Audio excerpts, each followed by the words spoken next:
Yo Mina, di video kali ini saya akan membahas kembali Kagurabachi yang kali ini sudah memasuki arc baru, yaitu arc pembunuhan pengguna pedang. Para mantan pengguna pedang sihir atau Yoto ternyata masih hidup dan disembunyikan oleh Kamunabi di berbagai tempat. Mereka dilindungi karena jika terbunuh, maka kontrak mereka dengan pedang sihir akan terputus dan pedang yang sudah dicuri oleh Hisaku bisa digunakan oleh orang baru dengan cara menjalin kontrak baru. Chihiro dan Hakuri mendapatkan izin dari Kamunabi untuk melindungi pengguna pedang sihir itu, karena saat itu salah satu dari tempat persembunyian mereka sudah diserang oleh Hisaku. Beruntung Yoji Uruha sang mantan pengguna pedang sihir berhasil kabur. Chihiro dan Hakuri pun akhirnya bertemu dengannya di stasiun. Misi melindungi Uruha dari kejaran Hisaku pun dimulai. Bagaimana kelanjutannya? Oke, tanpa lama-lama kita langsung masuk saja ke pembahasannya. Let's go!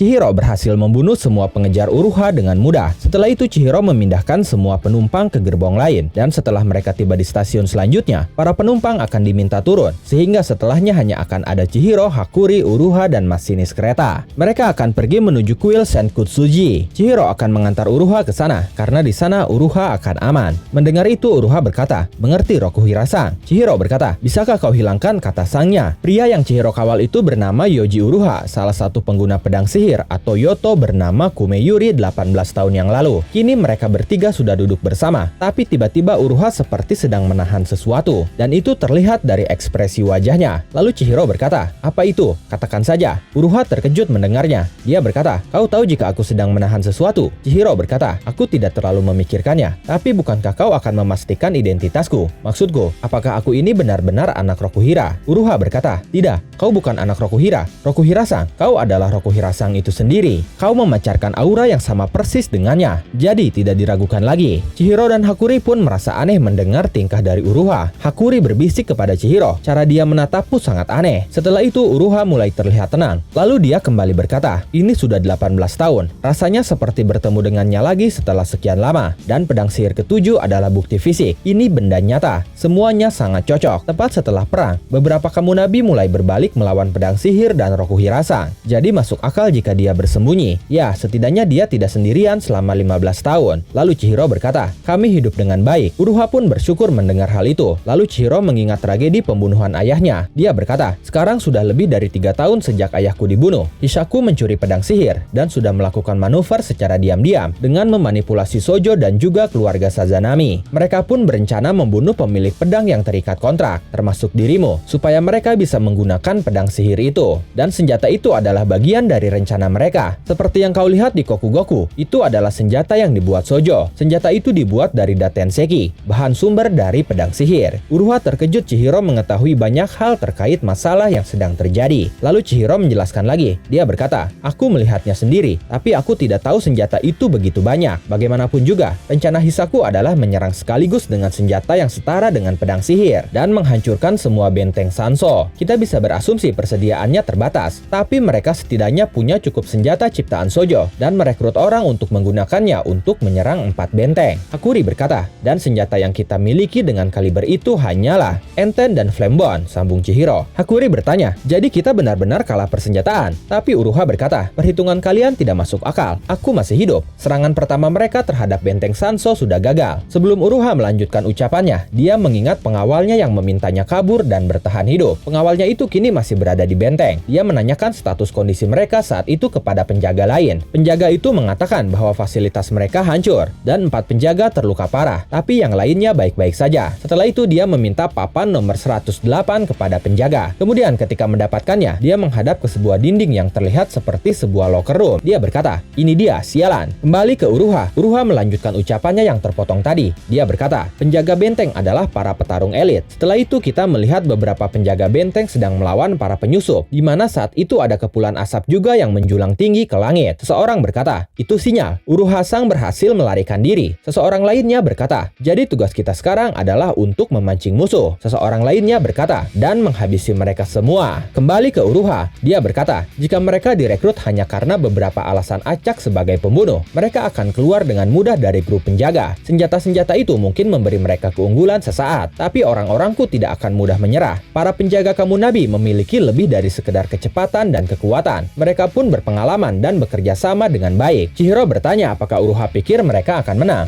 Uruha menjelaskan bahwa dia sudah menghabiskan waktu selama 3 tahun bersama mereka, dan dia setidaknya bisa bertaruh banyak kepada mereka. Ucapan dan kepercayaan Uruha itu ternyata dijawab oleh para penjaganya. Mereka berhasil mengalahkan semua penyusup yang menggunakan senjata Datenseki dengan cukup mudah, berkat kerjasama mereka. Setelah itu, mereka berniat menyusul Uruha dan pengawal barunya, yaitu Chihiro, ke kuil Senkutsuji, dan mereka pun berniat untuk mengalahkan musuh di sana, lalu memberi kejutan kepada Uruha. Sementara itu, kereta yang ditumpangi Uruha sudah tiba di stasiun, tapi di sana tidak ada orang sama sekali. Lalu Uruha melihat seseorang di luar. Orang itu sedang memilih minuman di mesin penjual otomatis. Dia berkata, "Ini pilihan yang bagus. Aku berharap kami pun punya ini di lingkungan kami." Setelah itu dia berkata kepada rekannya di belakangnya, "Kurasa mempekerjakan sekelompok penyihir acak tidaklah cukup. Ya, setidaknya kita membunuh mereka beberapa berkat Datenseki." Lalu rekannya berkata, "Kau terlihat bahagia." Mereka berdua ternyata salah satu anggota Hishaku. Dia berkata, "Tentu saja, Yura akhirnya memberikan izin untuk kita bergerak. Selama 3 tahun terakhir sejak kita mencuri pedang sihir. Persiapkan untuk ini, persiapkan untuk itu. Hanya itu yang aku dengar, membosankan. Tapi itu hanya pembukaan. Dan sekarang kita akan memulai babak utamanya." Tentu saja aku bersemangat. Rekannya berkata, "Hiruhiko, apa kau menyadari pengawal dia memiliki pedang sihir?" Hiruhiko berkata, "Aku tahu, tapi kita tidak perlu melawan Enten untuk membunuh Uruha. Itulah kenapa kita membawa orang-orang ini ke sini. Hal ini akan membuatnya kehilangan ketenangannya, dan dia akan menyerang kita." Orang-orang yang Hiruhiko maksud adalah para penjaga Uruha sebelumnya yang berniat menyusul Uruha, tapi mereka sudah dikalahkan oleh Hiruhiko seorang diri. Hiruhiko pun masuk ke dalam kereta, tapi Uruha masih duduk dengan tenang di hadapan Hakuri. Hakuri berkata di dalam hatinya, "Jika dia adalah aku akan lepas kendali dan berlari keluar masuk ke dalam perangkapnya." Tapi orang ini memahaminya. Dia tahu betapa pentingnya hidup dia. Melihat hal itu, Hiruhiko berkata, "Sungguh pengendalian diri yang mengagumkan. Baiklah, biar saja. Haruskah kita memulainya?" Hiruhiko tersenyum ke arah depan, dan ternyata di depannya ada Chihiro yang sudah mengaktifkan entennya. Dan itu mengakhiri Kagurabachi chapter 48 kali ini. Bagaimana menurut kalian? Silahkan tulis dan diskusikan pendapat, asumsi, dan teori kalian di kolom komentar. Oke, terima kasih sudah menonton video ini sampai akhir. Mohon maaf jika ada kesalahan dalam narasi maupun dalam terjemahan dan penyebutan istilah asing. Tetap nantikan konten Kagurabachi dan konten menarik lainnya hanya di Animangatik. Sekali lagi terima kasih dan sampai jumpa di video selanjutnya.